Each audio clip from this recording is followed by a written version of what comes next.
आंधी बन के आया हूँ मेरा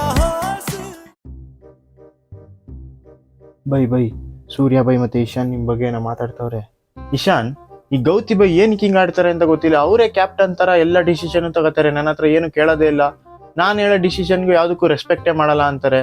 ನಾನು ಏನ್ ಹೇಳಿದ್ರು ಅದನ್ನ ಕೇಳೋದೇ ಇಲ್ಲ ಅಂತಂತಾರೆ. ಅವ್ರು ಹೇಳಿದ್ದೆ ನಡಿಬೇಕು ಅಂತಂತಾರೆ. ಅವ್ರು ಹೇಳಿದ್ನೇ ಮಾಡ್ಬೇಕು ಅಂತಾರೆ. ಏನಕ್ಕೆ ಹಿಂಗ್ ಆಡ್ತಾ ಇದಾರೆ? ಸುಮ್ನೆ ಹೆಸರಿಗೆ ನನ್ನ ಕ್ಯಾಪ್ಟನ್ ಅಂತ ಅಪಾಯಿಂಟ್ ಮಾಡ್ಬಿಟ್ಟು ಎಲ್ಲಾ ಕೆಲ್ಸನ ಅವರೇ ಮಾಡ್ತಾ ಇದಾರೆ. ಅದೇನಿಲ್ಲ ಸೂರ್ಯ, ಮಾಹಿಬಾಯ್ ಆದ್ಮೇಲೆ ಇವರೇ ಕ್ಯಾಪ್ಟನ್ ಆಗ್ಬೇಕಾಗಿತ್ತು. ಮಾಹಿಬಾಯ್ ಇವ್ರನ್ನ ಡ್ರಾಪ್ ಮಾಡಿ ಕೊಹ್ಲಿ ಬಾಯ್ನ ವೈಸ್ ಕ್ಯಾಪ್ಟನ್ ಮಾಡಿದ್ರಲ್ಲ, ಆ ಕಪ್ಪಕ್ಕೆ ಅವ್ರು ರಿಟೈರ್ಡ್ ಆಗ್ಬಿಟ್ರು. ರಿಟೈರ್ಡ್ ಆದ್ಮೇಲೆ ಕ್ಯಾಪ್ಟನ್ಸಿ ಮಾಡಕ್ ಆಗ್ಲಿಲ್ವಲ್ಲ, ಇವಾಗ ಕೋಚ್ ಆಗಿದ್ದಾರೆ. ಇವಾಗ ಚಾನ್ಸ್ ಸಿಕ್ಕಿದೆ.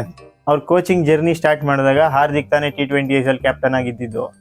ಸೊ ಅವ್ರ ಮಾತೆಲ್ಲ ಕೇಳಲ್ಲ ಅಂತ ಅಂದ್ಬಿಟ್ಟು ಅವನ್ನ ಕ್ಯಾಪ್ಟನ್ಸಿಯಿಂದ ಡ್ರಾಪ್ ಮಾಡ್ಬಿಟ್ಟು ನಿನ್ನ ಕ್ಯಾಪ್ಟನ್ ಮಾಡಿದ್ದಾರೆ. ನೀನೇನು ಕೇಳಲ್ವಲ್ಲ, ಅವ್ರು ಏನ್ ಮಾಡಿದ್ರು ಅದಕ್ಕೆ. ಸೊ ಹಂಗ ಕತೆ. ಕೇಳಿಸ್ಕೊಂಡ್ರ ಬೈ ಏನೇನಂದ್ರು ಅಂತ ನಿಮ್ ಬಗ್ಗೆ, ಏನೇನ್ ಮಾತಾಡ್ತಾ ಇದಾರೆ ನೋಡಿ ಬೈ ನಿಮ್ ಬಗ್ಗೆ. ಸೂರ್ಯ, ಅಲ್ಲಿ ನೋಡು ಹರ್ಷಿತ್ ರಾಣಾ ನಿಂತಿದ್ದಾನೆ. ನಾವೇನ್ ಮಾತಾಡ್ತಾ ಇದೀವಿ ಎಲ್ಲ ಕೇಳಿಸ್ಕೊಂಡು ಗೌತಿ ಬೈಗೆ ಹೇಳ್ತಾ ಇದ್ದಾನೆ ನೋಡು. ಆ ಕೆಲಸ ಬೇರೆ ಮಾಡ್ತಾ ಇದ್ದಾನ ಇವನು. ತಡಿ ನಾಳೆ ಪ್ರಾಕ್ಟೀಸ್ ಗ್ರೌಂಡ್ ಬರ್ಲಿ, ಅವಾಗಿದೆ ಇವ್ನಿಗೆ ತಾನೇ ಫಸ್ಟ್ T20 ವರ್ಲ್ಡ್ ಕಪ್. ಇವ್ನು ಆಡ್ದೇ ಇರೋ ತರ ಮಾಡ್ತೀನಿ ನೋಡು. 2 days later. Team India's upgraded squad for T20 World Cup.